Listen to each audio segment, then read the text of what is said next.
Kami datang kepadamu ya Bapa, kami minta hikmat-Mu dalam kehidupan kami, untuk kami dapat mengerti isi hati-Mu dan setiap rencana-Mu dalam kehidupan kami Tuhan. Kami tundukkan segala pikiran, perasaan kami hanya ke dalam tangan-Mu saja ya Bapa. Berkati kami semua, dalam nama Tuhan Yesus Kristus kami berdoa, puji nama Tuhan. Amin.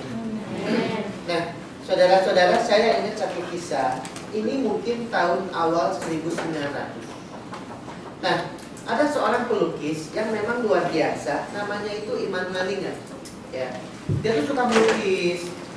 Nah, suatu saat dia ini pergi ke satu toko, dia belanja beberapa barang di toko itu, kemudian ditanya berapa. Terus yang jual tokonya bilang $20. Dia kasih uang $20. Nah, waktu dia kasih uang $20, yang penjaga toko terima uangnya itu uang kertas. Penjaga tokonya agak bingung, kok uang kertasnya kok catnya agak basah ya? Gitu. Terus sudah gitu panggil polisi. Ya, panggil polisi, bilangin tadi Immanuel Linger ini ke toko saya belanja, kasih uang $20, tapi kok uangnya basah catnya ya? Nah, kemudian polisi tuh ngeliat uang $20-nya itu, polisi bilang, enggak, ini uang biasa-biasa aja, uangnya saya juga mau kalau mau dikasih uang ini $20. Nah, tapi penjaga tokonya bilang, tapi waktu tadi saya terima uangnya catnya basah. Ya, kamu coba cek ke rumahnya Immanuel Linger, mungkin dia memalsukan uang. Ya. Nah, jadi polisi itu datang ke rumahnya Immanuel Linger. Immanuel Linger diperiksa semuanya itu. Ternyata di lantai di basementnya itu ada satu ruangan kerja Immanuel Linger. Nah, di tempat kerja Immanuel Linger itu, di situ ada satu meja untuk gambar. Di situ ada potongan kertas putih ukurannya ukuran uang $20. Ya.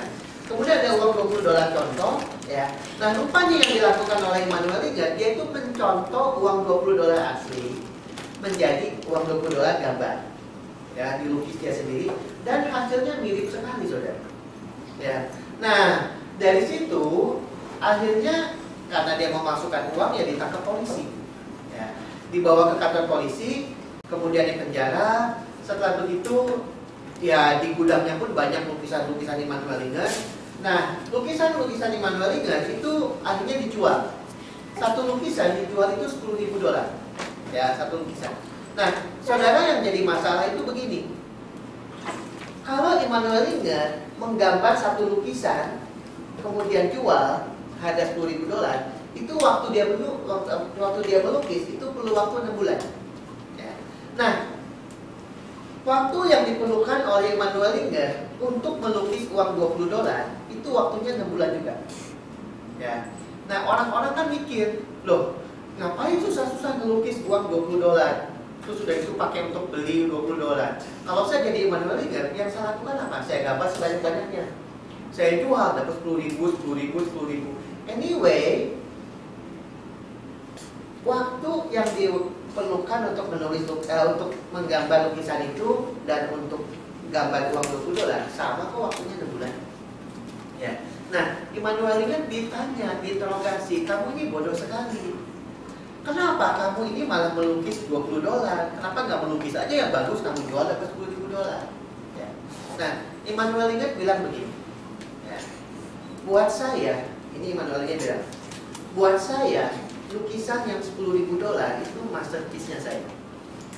Dan buat saya juga uang yang $20 itu pun merupakan masterpiece-nya saya.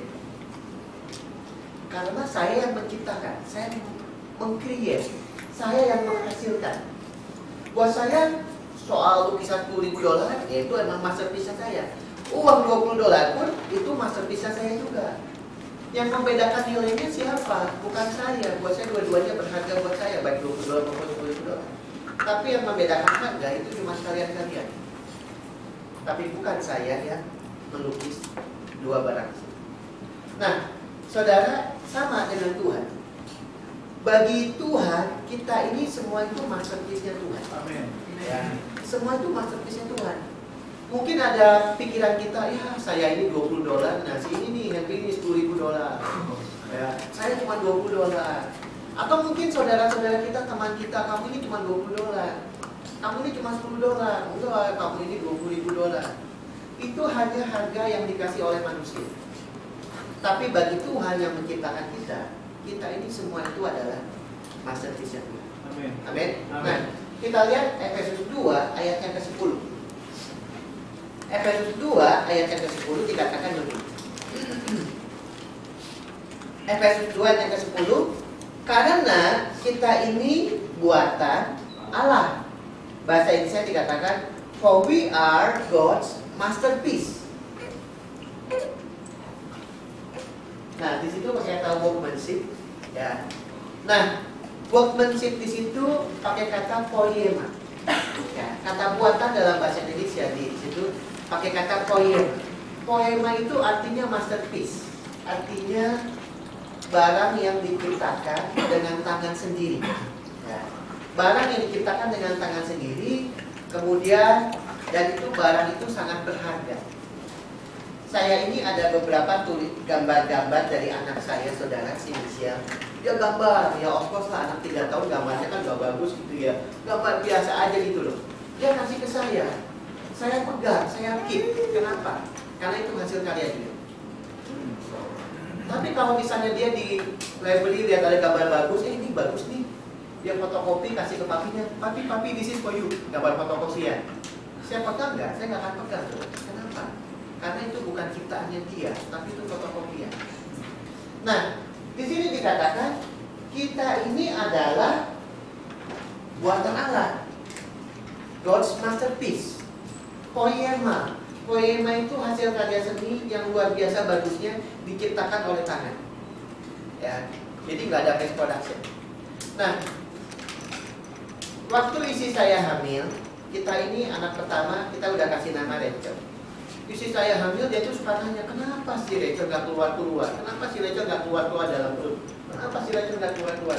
Saya bilang, tenang, Tuhan lagi ya do something buat dia, karena lagi membentuk satu masterpiece. Makanya perlu 9 bulan. Kalau saya pikir-pikir ya, dengan kuasa Tuhan, Tuhan bisa kok. Dari awal penciptaan, hamil 1 minggu langsung keluar bayi. Bisa. Tapi diperlukan waktu 9 bulan. Alkitab mengatakan kita ini diganti. Ya, ditenun. Nah, ini menandakan perlu waktu 9 bulan karena Tuhan itu ingin mempersiapkan suatu yang luar biasa setiap kali bayi keluar. Nah, ini kata poema yang kedua itu artinya suatu puisi yang indah sekali. Nah, saudara, kalau saudara menciptakan sesuatu dan itu emang bagus, bisa jadi berkat, saudara bakal taruh di gudang atau enggak? Enggak. Saudara akan kasih lihat orang lain supaya orang lain diberkati. Saudara bikin masakan enak sekali, yang saudara lakukan Pak, taruh di kulkas nggak dimakan-makan. Tapi tujuannya bukan begitu. Saudara bikin masakan yang enak sekali, saudara ingin bagi-bagikan supaya orang-orang diberkati. Nah, waktu Tuhan menciptakan kita itu bukan supaya Tuhan taruh kita di gudang, tapi supaya orang itu bisa diberkati oleh adanya kita. Dan supaya orang itu bisa melihat, luar biasa ya yang menciptakannya. Nah, lukisan-lukisan itu orang mulai tahu siapa yang melukis. Picasso. Ya. Pencipta lagu mereka mulai tahu siapa yang mencipta lagu Beethoven. Ya. Mereka tahu sosok yang menciptakan. Nah, kehidupan kita ada supaya orang pun bisa tahu sosok yang menciptakan kita, yaitu Tuhan. Nah, di sini dikatakan begini, sebab karena kita ini buatan Allah, diciptakan dalam Kristus Yesus untuk melakukan pekerjaan baik yang dipersiapkan Allah sebelumnya. Ia mau supaya kita hidup di dalamnya. Kata hidup di situ bukan kita ini hidup bernafas, tapi hidup di situ selalu bicara soal Tuhan tuh ingin kita itu terus berjalan sesuai dengan jalan yang sudah ditentukan oleh Tuhan. Ya. Nah, Ibrani 13 ayat 16 dikatakan begini. Ibrani 13 ayat 16. Dan janganlah kamu lupa berbuat baik dan memberi bantuan, sebab korban-korban demikianlah yang berkenan kepada Allah. Artinya begini, salah satu tugas kita itu artinya menjadi berkat. Yang pertama, panggilan kita, rencana Tuhan menciptakan kita adalah untuk berbuat baik, menjadi berkat. Yang kedua, tindakan kita berbuat baik, melakukan sesuatu buat Tuhan, melayani Tuhan, itu sebetulnya salah satu bentuk penyembahan kita kepada Tuhan. Nah, saya ingat kisah yang namanya Musa. Kita lihat di Keluaran 4 ayat 20. Keluaran 4 ayat 20. Ada seorang yang bernama Musa. Nah, Musa ini, ya, saudara tahu ceritanya. Dia itu dididik di dalam, ya, zamannya Firaun. Dia dididik secara luar biasa. Dia dipersiapkan untuk menjadi pemimpin di Mesir. Tapi dia membunuh. Akhirnya dia kabur ke padang gurun. Nah, akhirnya dia menjadi gembala. Nah, saudara, pekerjaan gembala saat itu adalah pekerjaan yang paling hina. Orang yang gak bisa apa-apa, orang yang gak punya pengaruh apa-apa, disuruh jadi apa? Jadi gembala. Saudara membayangkan Musa yang sangat confident sekali, dididik dalam pendidikan di Mesir, ya, dipersiapkan untuk menjadi pemimpin di Mesir, tahu-tahu langsung turun sekali menjadi gembala, di mana orang gak menganggap dia menjadi gembala. Secara confidentnya Musa pun langsung hancur. Ya, keyakinan diri, kemampuan dia, ya, percaya dirinya itu langsung hancur, saudara. Karena dididik di 40 tahun di Mesir, kemudian 40 tahun di padang gurun, di tempat gembala. Nah, di sini dikatakan Keluaran 4 ayat yang pertama. Nah, ini pembicaraan ini mengenai pembicaraan antara Tuhan dengan Musa. Nah, bangsa Israel itu ada di tanah Mesir, dan mereka itu, ya, sebagai budak di Mesir. Nah, saya ambil contoh begini. Saya ambil contoh. Tahu-tahu Henry ini lagi tidur, Tuhan bangunin dia. Waktu Tuhan bangunin dia, terus sudah gitu Henry, oh ya Tuhan. Terus sudah gitu Tuhan ngomong sama Henry, Henry, kamu pergi ke Amerika, bilang sama Presiden Obama supaya semua orang Asia di Amerika harus keluar, dibebaskan. Henry mikirnya apa, saudara? Saya ini siapa? Betul nggak? Saya ini siapa? Dan Mesir zaman itu adalah negara paling kuat. Firaun adalah penguasa yang paling berpengaruh di dunia saat itu. Ya. Tahu-tahu Tuhan ngomong sama Henry, bilang sama Presiden Obama, semua orang Asia harus dibebaskan. Dan sebelum dibebaskan, semua orang Amerika harus ngasih harta mereka kepada orang Asia. Ya. Nah, kejadiannya begitu. Ya. Henry mikir, saya ini siapa? Ya. Betul ya? Siapa? Ya. Nah, ini pembicaraan argumentasi Tuhan dengan Musa. Karena keyakinan diri, confidence-nya itu sudah ada, saudara. Karena sudah sebagai depan. Nah, ayat yang pertama, bagaimana jika mereka tidak percaya kepadaku dan tidak mendengarkan perkataanku, melainkan berkata, Tuhan tidak menampakkan diri kepadamu. Nah, masalahnya Musa bilang begini, dua hal menurut Musa. Yang pertama, kalau dia ngomong sama Obama, buat dia nggak akan efek. Ya, karena saya ini siapa? Oke, yang kedua, saya ngomong sama semua orang Asia di Amerika, kita akan keluar, kita akan dikasih kekayaan orang Amerika. Mereka juga akan nanya, kamu ini siapa? Betul ya? Nah, ini kejadiannya.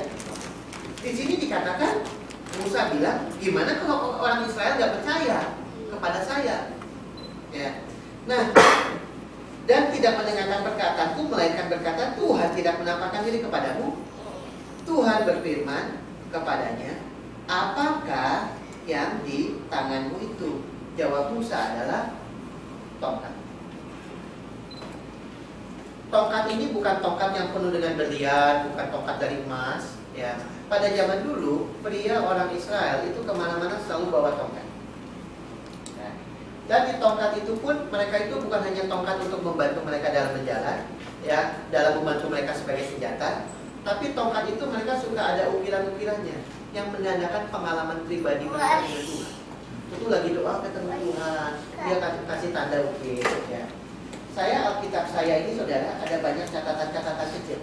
Ya. Karena ini apa yang Tuhan bicara lakukan dalam kehidupan saya. Ini buat saya seperti tongkat buat saya, merupakan pengalaman pribadi saya dengan Tuhan. Nah, ini Tuhan tanya sama Musa, apa yang ada di tanganmu? Ya. Sebetulnya kita tahu kan Tuhan itu tahu ya. Sebetulnya Tuhan tahu nggak apa yang ada di tangan Musa? Tahu. Tuhan nggak tanya, Musa itu barang apa ya? Enggak tuh. Tapi Tuhan tanya sama Musa, what is in your hand? Apa yang ada di tanganmu? Jadi tongkat biasa-biasa, tongkat normal. Ya. Musa bilang, ya. Jawab Musa, tongkat. Nah, kehidupan kita ini sebetulnya banyak hal yang Tuhan ingin lakukan dalam kehidupan kita. Tapi seringkali kita itu tanya sama Tuhan, Tuhan saya ini bisa apa? Saya nggak bisa apa-apa. Tuhan bisa tanya ke dalam kehidupan kita. Sebetulnya kalau kamu lihat, kamu bisa apa tuh? Banyak. Kita bisa bicara, bersuara, itu bisa menjadi berkat bagi orang lain. Kita punya telinga bisa mendengarkan, itu bisa menjadi berkat bagi orang lain. Kita punya tangan untuk menolong, ya, untuk mencoba untuk mengangkat orang lain, itu bisa, saudara. Ya. Nah, Tuhan tanya, what is in your hand? Apa yang kita miliki? Apa yang kita punya? Nah, seringkali kita punya pikirannya, oh ya, saya kan nggak bisa mimpi pujian kayak si ini, suara saya nggak bagus, macam-macam. Tapi sebetulnya dalam kehidupan kita banyak yang Tuhan bisa lakukan dalam kehidupan kita. Nah, di Amerika ada seorang yang namanya Danny Simpson. Dia ini pengen merampok bank. Ya. Di Singapura itu baru kejadian ada orang merampok bank Standard Chartered Bank. Ngerampoknya itu luar biasa, orang Kanada. Ya. Dia tulis di kertas, ya, give me money, ya, do not call police. Dikasih sama tellernya, ya, give me money, saya punya senjata, jangan kasih tahu polisi. Dikasih sama tellernya nggak ada pilihan, kasih uangnya. Padahal bawa senjata nggak bawa senjata, nggak tahu. Dikasih 30.000 US dollar. Langsung sore itu langsung pergi langsung kabur ke Bangkok. Ya, dalam waktu 2 hari ketangkap di Bangkok. Nah, ini Danny Simpson, dia pengen merampok bank. Dia punya pistol, pistolnya udah pistol lama. Ya, pistolnya udah pistol lama. Dia merampok bank pakai pistol ini. Yang di Singapura kan pakai kertas kan, ya. Jadi pakai kertas saja. Makanya orang bilang, wah di Singapura tuh luar biasa ya, pakai kertas aja orang bisa merampok. Nah, ini Danny Simpson ini merampok bank pakai pistol, ya, dapat 6.000 dolar, tapi ketangkap. Kemudian dipenjara selama 6 tahun.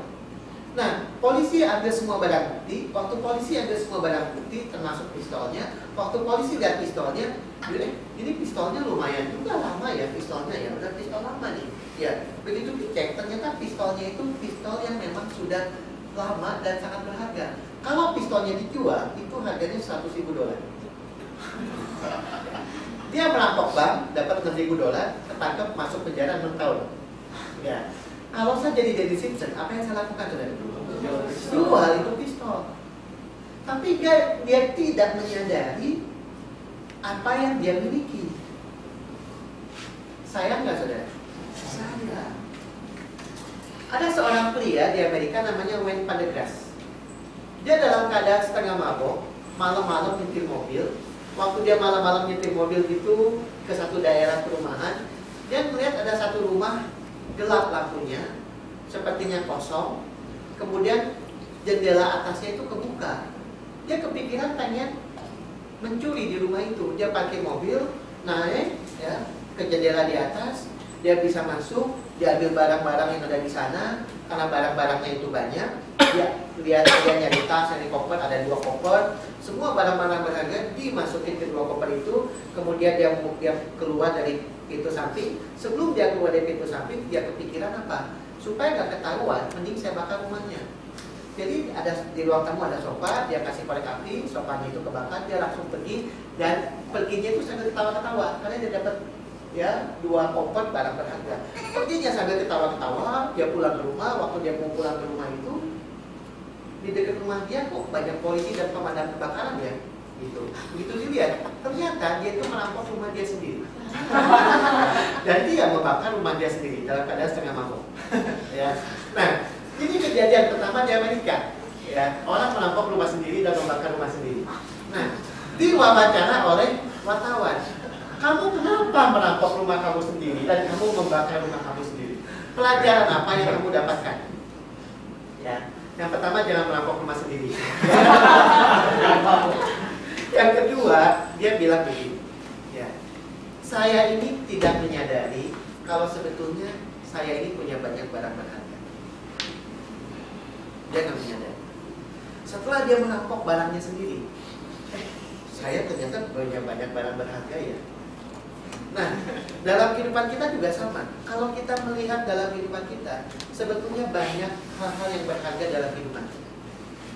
Dan Tuhan bisa pakai itu buat kemuliaan Tuhan. Ya. Nah, jadi yang pertama, Tuhan tanya, what is in your hand? Apa yang kita miliki? Ya. Nah, yang kedua dikatakan, ya, ayat yang ketiga, firman Tuhan, lemparkanlah itu ke tanah.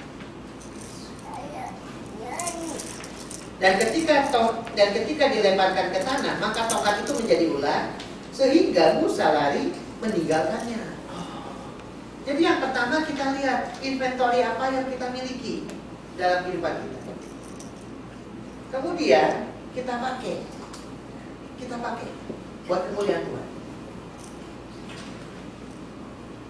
Waktu kejadian tsunami, saya ini nggak bisa, tim misi kita itu ke Aceh, angkat-angkat mayat. Saya jujur, saya bukan orang tipe yang misi ke daerah-daerah pedalaman, ke Aceh, ngangkat-ngangkat mayat. Saya bukan tipe kayak begitu. Tapi saya doa sama Tuhan, Tuhan, saya ini ingin melakukan sesuatu, khususnya buat mereka yang terkena tsunami di Aceh. Tapi apa yang saya bisa lakukan? Saya mikir gitu. Saya pikir ya oke lah, saya bisa bahasa Inggris, Singlish lah, ya, Singapore English ya. Saya bisa Singlish, saya bisa email. Akhirnya saya kepikiran, saya mulai kirim email sama beberapa teman saya di luar negeri. Saya hanya kirim sekitar 5-6 email, kirim sama teman-teman saya di luar negeri. Saya menjelaskan bagaimana terjadi kejadian tsunami di Aceh, dan kita sudah mendoakan sudah lama, 20-30 tahun, supaya Aceh terbuka. Saya jelaskan Aceh itu adalah serambi Mekah, daerah yang tertutup buat penginjilan untuk menerima kasih Kristus. Saya bilang begini, kalau you digerakkan Tuhan untuk membantu, saya bisa membantu memfasilitasi. Tapi kalau you sudah membantu melalui badan misi, melalui apapun juga, saya atas nama orang Indonesia mengucapkan terima kasih. Nah, saya kirim sama satu orang, salah satunya itu adalah namanya Graham Powell. Dia ini pengusaha terbaik di Afrika Selatan, dapat award beberapa kali, ya, construction, bikin landasan pesawat, bikin airport, segala gitu, bikin perumahan. Saya email sama dia. Ya, saya hanya email. Saya email sama dia, udah gitu udah. Dia tahu dia telepon saya besoknya. Halo, saya udah terima email you. Nanti ada satu orang lagi, 15 menit lagi akan telepon, namanya Graham Powell. Dia akan ke Aceh, saya suruh dia ke Aceh untuk meliput. Dia akan kembali ke Afrika Selatan.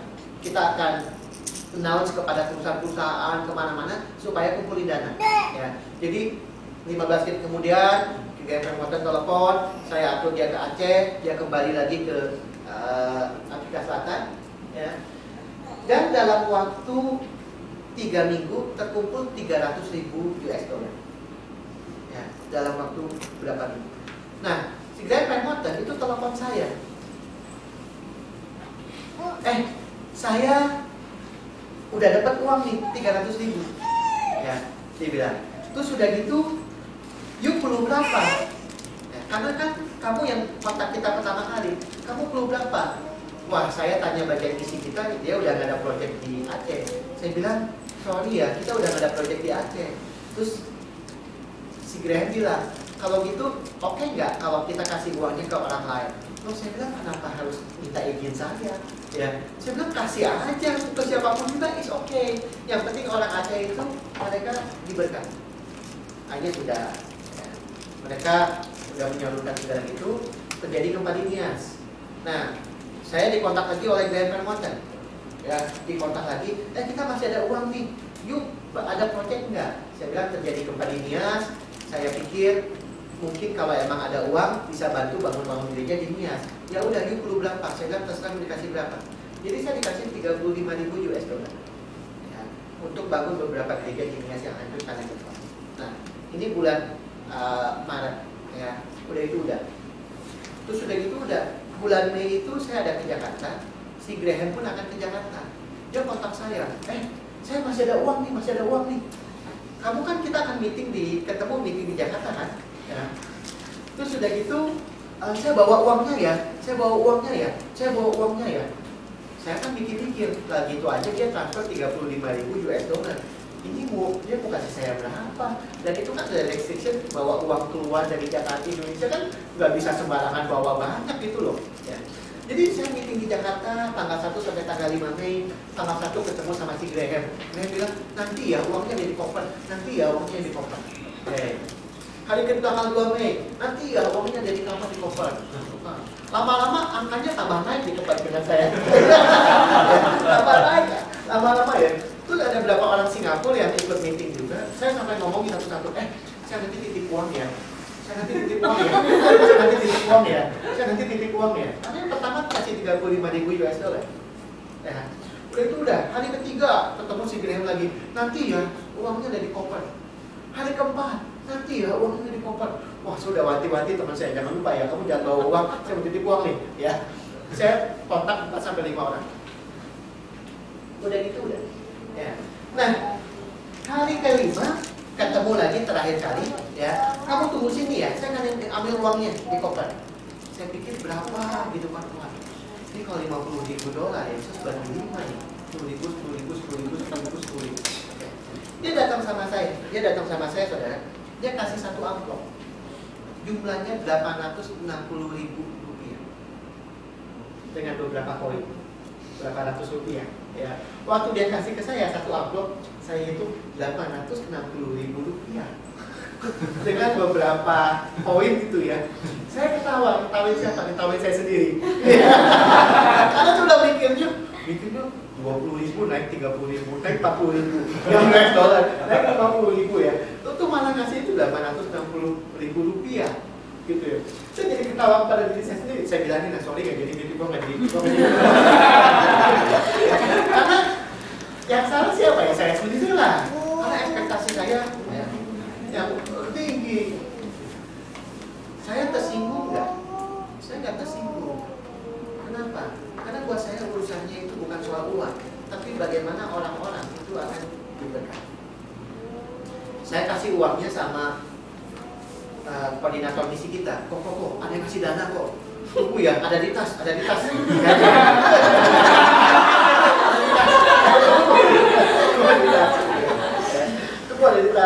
di tas. Begitu dikasih, ya mau berangkat ke Aceh, satu jalan pun nggak cukup deh. One way pun nggak cukup. Saya bilang udahlah, kawan beliin apa aja, ya, beliin beras, beliin Indomie segala. Akhirnya ya sudah, saya dikasih tahu beliin beras, ya 1 karung, beliin Indomie segala. Saya email sama orang yang ngasih uangnya, ya, supaya saya jangan sampai dia punya ekspektasi yang besar gitu ya. Saya waktu di Australia, jujur aja, waktu saya di Australia, teman saya di gereja Australia telepon saya, kamu, kita ini ada yang ngasih persembahan 1.500 rupiah. Itu berapa ya Australia dollar? 10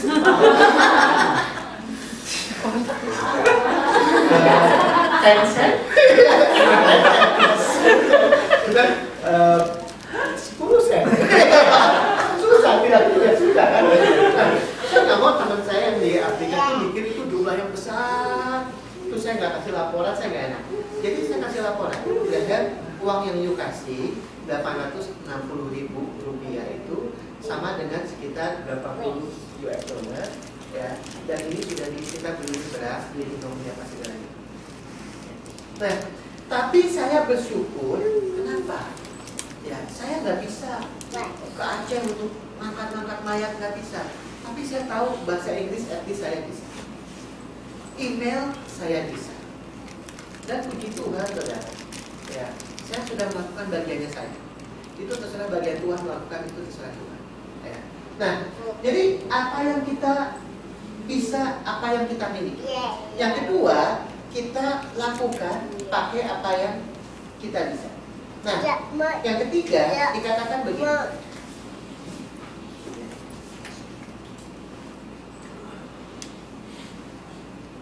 ayat 17. Dan bawalah tongkat ini di tanganmu, ya, yang harus kau pakai untuk membuat tanda-tanda mukjizat. Jadi yang pertama kata tongkat, yang kedua tongkat yang dilemparkan, artinya tongkat yang dipakai, dan itu akhirnya menjadi tongkat yang membuat mukjizat. Ya. Nah, saya ini lagi duduk, lagi di camp, lagi duduk di belakang. Terus sudah gitu waktu saya lagi duduk di belakang itu, saya tuh ngerasa Tuhan minta saya ngomong sama satu perempuan, duduknya di depan, dia worship leader kita, ngomong, buat langsung. Ya. Saya pikir kalau saya ngomong, Ghost love you, paling balasannya, oh ya Ghost love you. Yeah. Betul ya? Karena kata Ghost love you itu sudah very common. Ya. Saya bergumul gitu ya, saya kok harus ke depan terus ngomong ke dia Ghost love you. Ya. Udah itu saya bergumul. Ya. Karena saya pikir, ya kalau saya ngomong Ghost love you, paling batas, oh ya thank you Ghost love you too. Ya.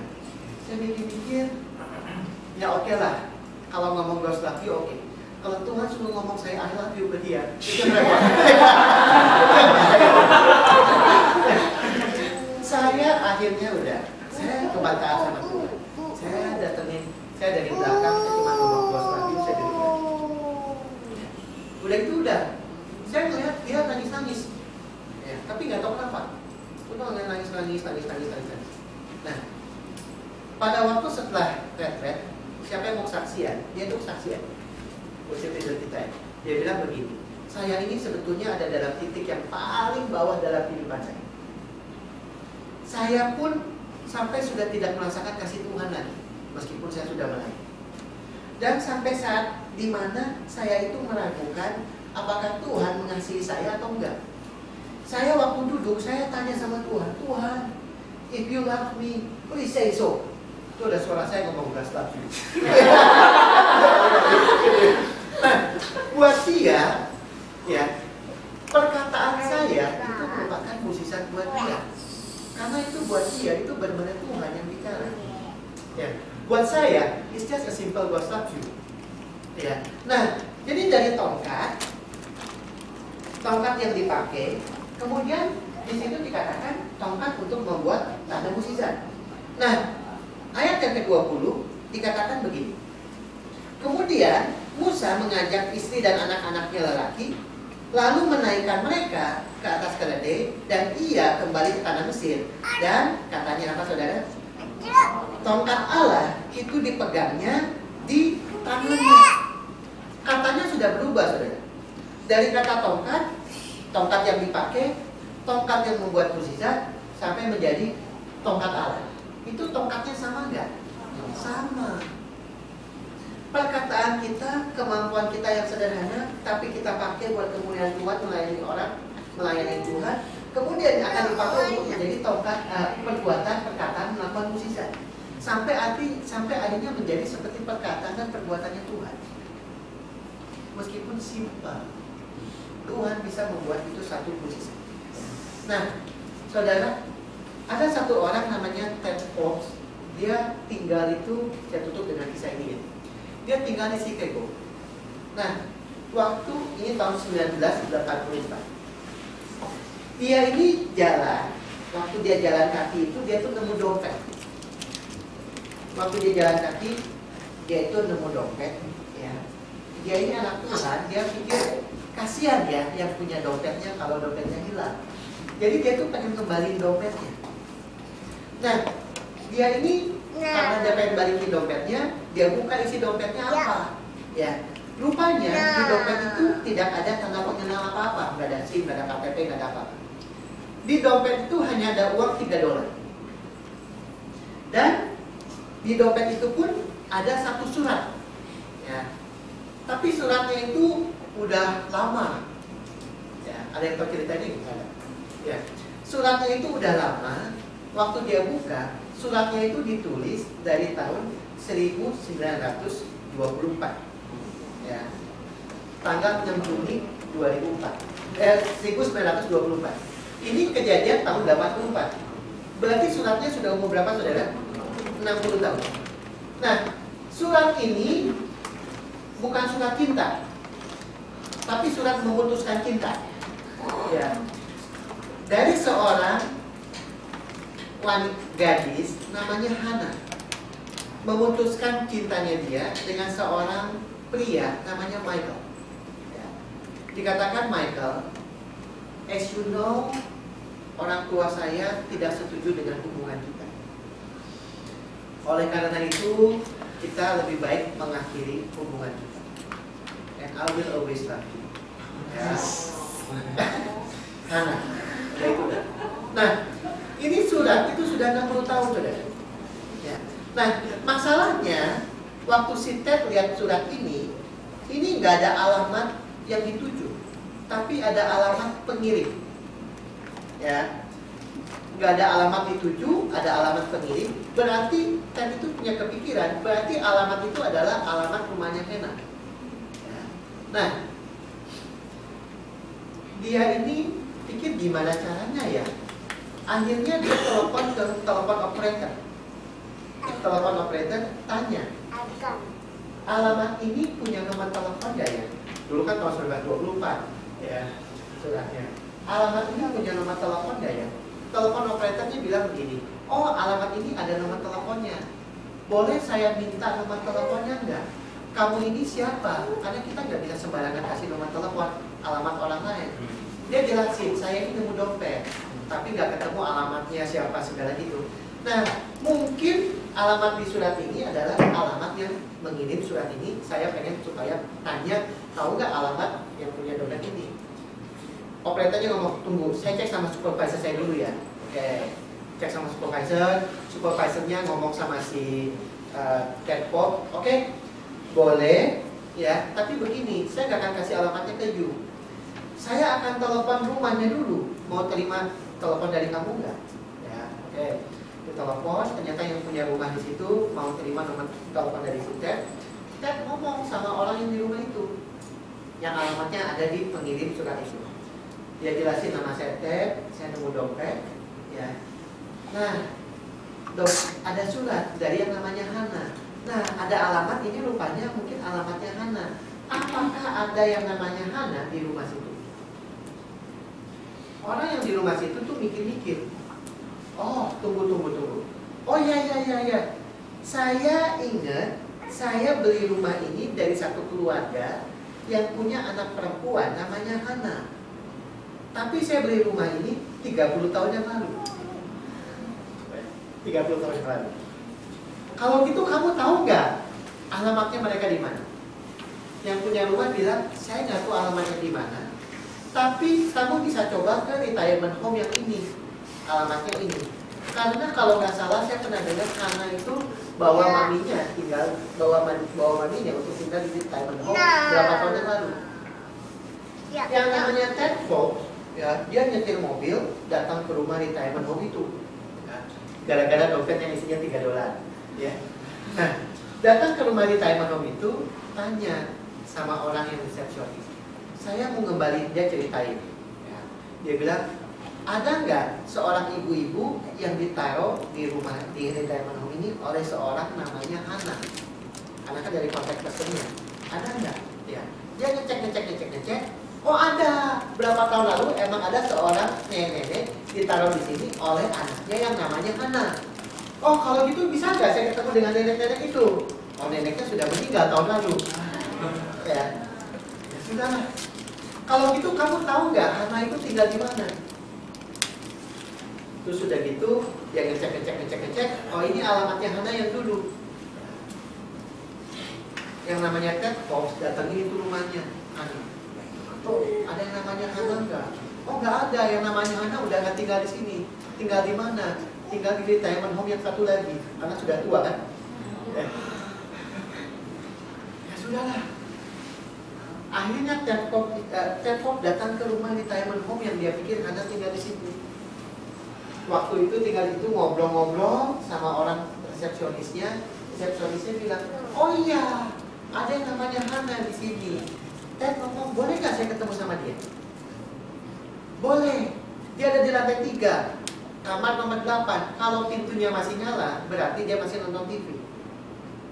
Nah, 3. Kamar nomor 8, pintu masih nyala, dia ketok. Ya. Seorang nenek buka pintu. Ya. Dia nanya, apakah kamu Hana? Oh iya, saya Hana. Ya. Kamu ini siapa? Ted bilang, kamu nggak kenal saya. Tapi saya ini nemu satu dompet.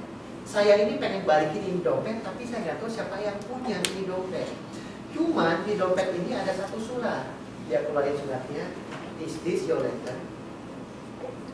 Waktu Hana lihat surat ini, dia mulai berlinang air mata. Dia bilang, surat ini komunikasi terakhir saya dengan Maya. Dan setelah itu, saya sampai saat ini saya tidak bisa melupakan yang namanya Maya. Dan saya tidak bisa menikah dengan siapa-siapa saja, karena tidak ada orang yang bisa menggantikan Michael di hati saya.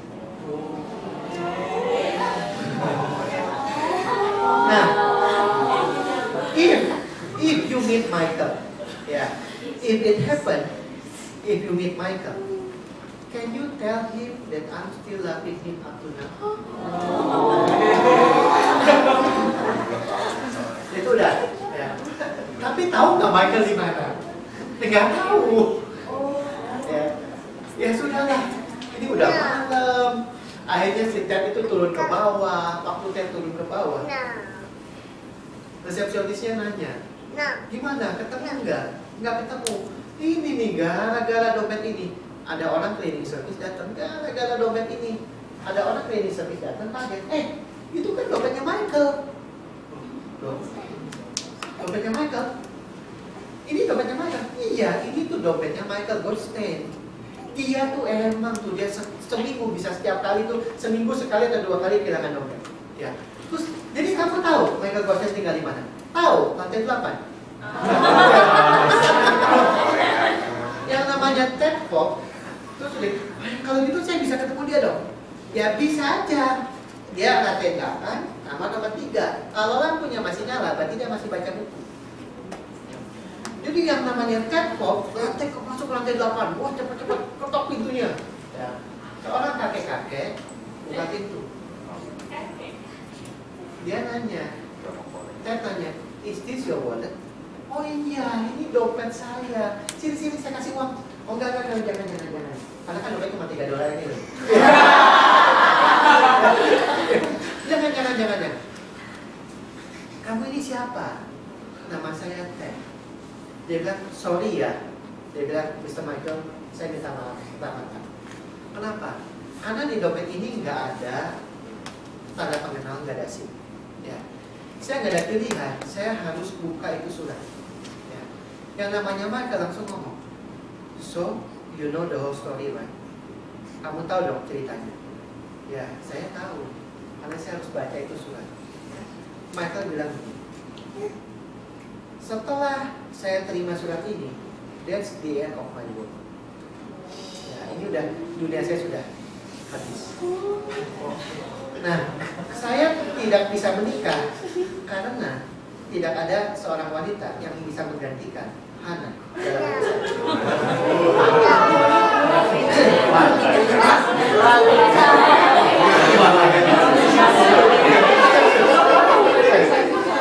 hidup Udah gitu, ya.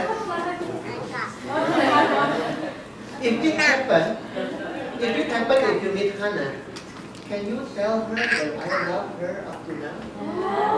Saya nggak bisa menikah karena saya nggak pernah bisa melupakan dia.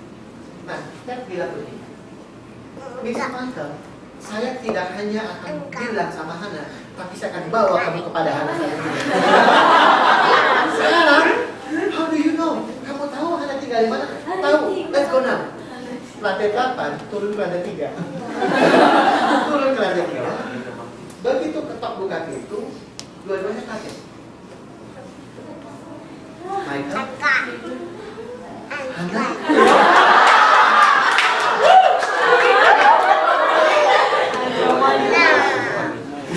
You? This is Hana. Are you Michael? Yes, I'm Michael. Ya. Mereka langsung peluk-pelukan, tangis-tangisan saja. Ya. Mereka peluk-pelukan, tangis-tangisan, peluk-pelukan, tangis-tangisan, peluk-pelukan, tangis-tangisan. Ya. Oke, ya sudah.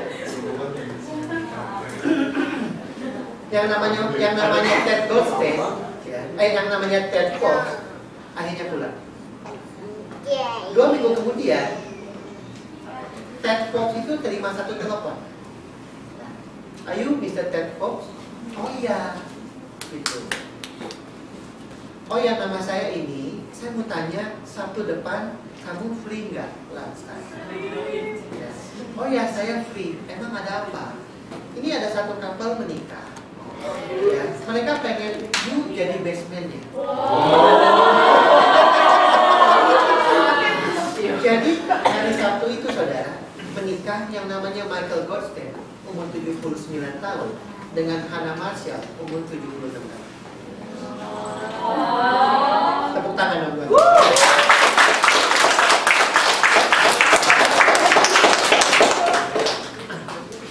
Ini dimulai dari apa saudara? Dimulai dari seseorang yang hanya ingin melakukan sesuatu yang simpel. What is that in your hand? Tongkat. Tongkat yang dipakai. Kemudian berubah jadi tongkat yang membuat musisi. Dan berubah menjadi tongkat Allah. Perbuatan kita yang simpel sederhana berubah menjadi perbuatan perkataan yang membuat musisi. Dan akhirnya menjadi seperti perbuatannya Tuhan dalam kehidupan kita, dalam kehidupan orang lain. Buat kita, hidup kita ini tidak hanya untuk diri kita sendiri, tapi hidup kita itu untuk menjadi Kristus. Amin. Nah, tahun 80 di satu shopping center di London, ya, ada 2 pencuri masuk. Tapi mungkin kata pencuri itu nggak cocok, karena mereka tidak mencuri barang di situ. Tapi mereka dari jam 2 sampai jam 4 itu ya, mereka ada di shopping center tersebut bukan untuk nyuri barang, tapi somehow mereka bisa memindahkan plastik. Barang ini diganti-ganti. Kamera $1.000 ganti dengan harga kos kaki $2. Sarung tangan yang $5 diganti dengan harga apa yang jadi $500. Mereka itu dari jam 1 sampai jam 4 pagi itu mereka ubah-ubah itu harga. Ubah-ubah itu harga, ganti-ganti itu harga semua. Nah, toko buka jam 9. Toko buka jam 9, orang belanja, kamera $2, belilah, beli $2. Ya, pelayannya datang ke kasir, cek $2, bayar $2. Ya. Nah, sayangnya yang punya departemen store itu baru menyadari itu jam 4 sore. Kalau ada perubahan harga. Ya. Nah, rugi nggak mereka? Rugi. Kenapa? Karena dari jam 9 sampai jam 4 sore itu orang-orang sudah belanja. Ya. Karena rugi karena plastiknya itu berubah. Ya. Nah, sebetulnya dalam kehidupan kita ini sudah ada plastik. Kita ini dibebaskan oleh Kristus, ditebus oleh darah Yesus. Kita ini masterpiece-nya Tuhan. Ciptaan Tuhan yang diciptakan secara luar biasa. Itu merupakan plastiknya kita. Ya. Jadi jangan sampai orang lain atau diri kita sendiri yang mengubahkan plastiknya kita. Kamu nggak bisa apa-apa. Kamu ini siapa sih? Oh iya, saya emang nggak bisa apa-apa. Saya bukan kayak dia. Jangan sampai plastik kita itu kita ubah atau orang lain ubahkan, saudara. Kalau saudara menyadari akan hal itu, saudara tidak menyadari, yang rugi siapa? Yang rugi saudara. Kita doa supaya saudara pulang dari tempat ini, kehidupan kita sudah dipulihkan, kita mengalami pembebasan, bagian kita menjadi berkat bagi orang lain, dan kita melayani. Amin. Mari kita berdoa. Saya akan undang